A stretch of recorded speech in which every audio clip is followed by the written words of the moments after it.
आप सभी का स्वागत है एक बार फिर आपके अपने ही चैनल मैथ वाले गुरुजी चैनल पर। दोस्तों, आज हम लोग देखेंगे अभ्यास 2B का जो बचा हुआ क्वेश्चन है उसको देखेंगे।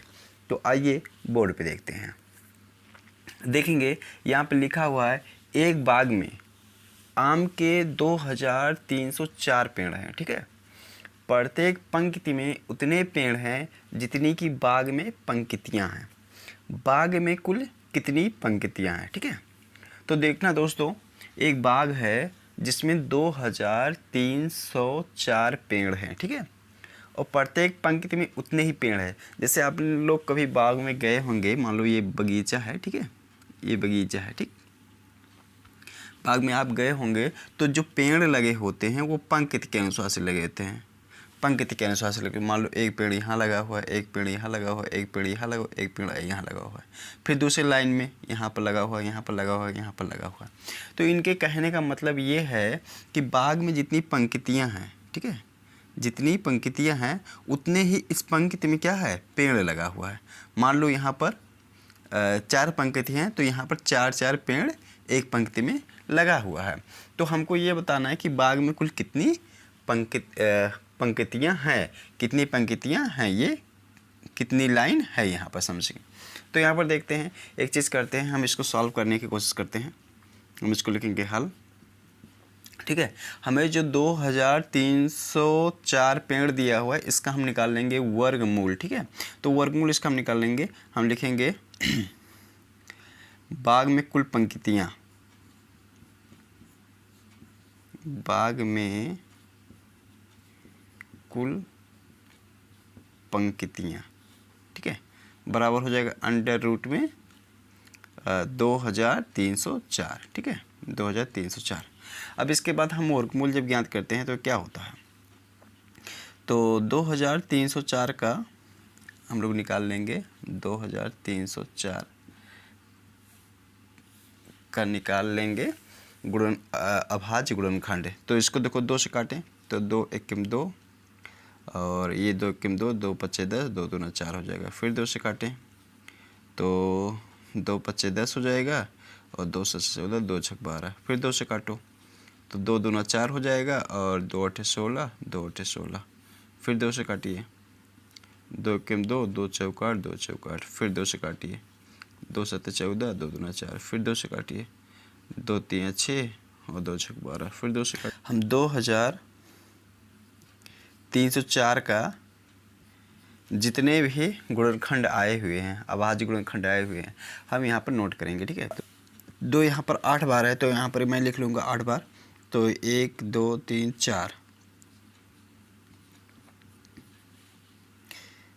यहाँ पर गुणा में 2 हो जाएगा। ठीक है, और फिर गुणा में 3 और गुणे 3। ठीक है, फिर हम क्या करते हैं, जोड़ा बना लेते हैं। ये जोड़ा बन गया, ये जोड़ा बन गया, ये बन गया, ये बन गया और ये बन गया। ठीक है, अब फिर हम क्या करेंगे, हमें वर्गमूल लेना हो तो हम इसको अंडर रूट में रखते हैं।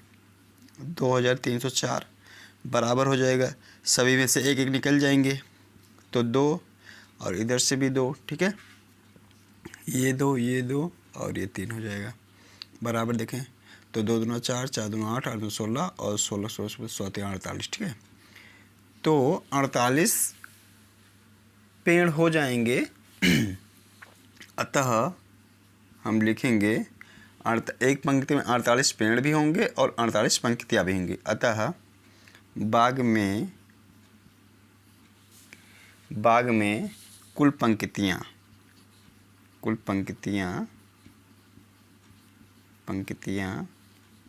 48 होंगी।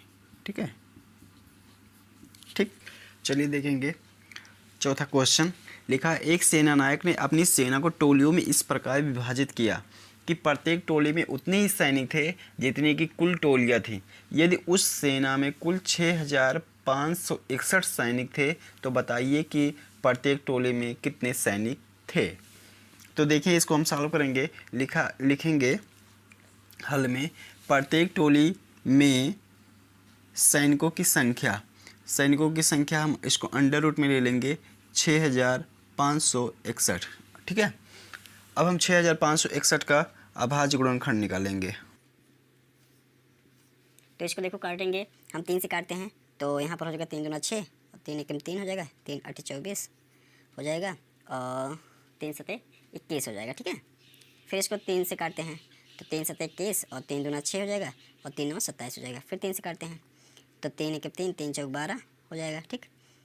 3 दूना 6 हो जाएगा और 3 चौक 12 और 3 त्रिका 9। फिर इसको 3 से काट लेते हैं, 3 8 24 हो जाएगा और 3 एकम 3 दिख रहा है। और फिर यहाँ से हम सॉल्व कर लेते हैं, ठीक है। फिर 3 से काटते हैं, तो 3 दूना 6 हो जाएगा और 3 सते 21। फिर 3 से काटते हैं, 3 9 27 हो जाएगा। फिर 3 से काटेंगे, 3 त्रिका 9 हो जाएगा, फिर ये 3 हो जाएगा, ठीक है। तो यहाँ पर जो अभाज्य गुणनखंड निकल के आया हुआ है, इसका निकल के आया हुआ है, इसके जगह पे हम इसको अंडर रूट में ऐसे करके लिख सकते हैं 1 2 3 4 5 6 7 8 8 बार है, तो 3 गुणे 3 गुणे 3 गुणे 3 गुणे 3 गुणे 3 गुणे 3 और गुणे 3, ठीक है। ये निकल गया, ये निकल गया, ये निकल गया, ये निकल गया, बराबर 3 गुणे 3 गुणे 3 गुणे 3, ठीक है। तो 3 त्रिका 9 9 त्रिक 27 और 27 3 81 हो जाएगा, ठीक है। तो 81 ये हो जाएगा आंसर, ठीक है। अतः यहाँ पर हम लिख लेंगे, अतः प्रत्येक टोली में सैनिकों की संख्या 81 है। अतः प्रत्येक टोली में सैनिकों की संख्या 81 है। चलिए देखेंगे 5वां क्वेश्चन। लिखा है एक सेना नायक अपने जवानों को पंक्तियों में खड़ा करके एक वर्ग बनवाता है, ठीक है। बाद में उसे ज्ञात होता है कि 60 जवान शेष रह जाते हैं। यदि उसके पास कुल 8160 जवान थे तो बताइए कि प्रत्येक पंक्ति में सेना नायक ने कितने जवान खड़े किए थे, ठीक है। तो इसको हम लोग देखते हैं क्वेश्चन, देखेंगे। लिखा है यदि उसके पास कुल 8160 जवान थे, ठीक है। कुल कितने जवान थे? 8160 जवान थे, लेकिन उसको जब उसने क्या किया, पंक्तियों में खड़ा करके एक वर्ग बनवाता है, बाद में उसे ज्ञात होता है कि 60 जवान शेष रह जाते हैं, ठीक है। तो यहाँ पर हम लिखेंगे कुल सैनिकों की संख्या या कुल जवानों की संख्या, कुल लिखेंगे कुल जवानों की संख्या। कुल जवानों की संख्या कितनी है? कुल जवानों की संख्या है 8160, ठीक है। कुल जवानों की संख्या है 8160, लेकिन जब उसने खड़ा किया तो 60 लोग जो है वो छूट गए थे, ठीक है। जब खड़ा किया तो 60 लोग छूट गए थे।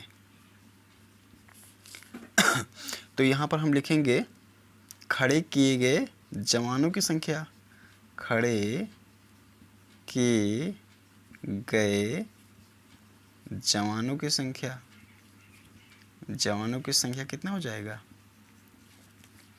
टोटल इतने थे और 60 लोग बचे रह गए थे, ठीक है। तो 60 घटा देंगे हम, तो 8100 लोग जवान खड़े थे, 8100 जवान खड़े थे, ठीक है। तो अब हम निकाल लेंगे, हमें लिखना है प्रत्येक पंक्ति में सेना नायक ने कुल कितने जवान खड़े किए थे, तो इसको हम निकालेंगे। अतः हम लिखेंगे प्रत्येक पंक्ति में खड़े जवानों की संख्या बराबर हो जाएगा अंडर रूट में 8100 हो जाएगा, ठीक है। अंडर रूट में 8100 हो जाएगा। तो यहाँ पर थोड़ा सा जगह मैं इसको निकालता हूँ 8100 का अभाज्य गुणनखंड। तो इसको 3 से काटते हैं, 3 दूना 6 और 3 सते 21, ये 0 0 हो जाएगा। फिर 3 से काटेंगे तो 3 9 27, ये 0 0। फिर 3 से, 3 त्रिका 9 0 0। फिर 3 से दिख रहा है, फिर यहाँ पे 3 से काटेंगे तो ये 0 0 हो जाएगा, ठीक है। फिर इसको हम 2 से काट लेते हैं, 2 बचे 10, 0 हो जाएगा। फिर 2 से काटें तो दिख रहा है, चलो यहाँ पर मैं कर देता हूँ 50 को जब काटे तो ये आ जाएगा, 2 से जब काटेंगे तो ये हो जाएगा 25 बार चला जाएगा। फिर 5 से 5 25 25 हो जाएगा, ये हो जाएगा, ठीक है।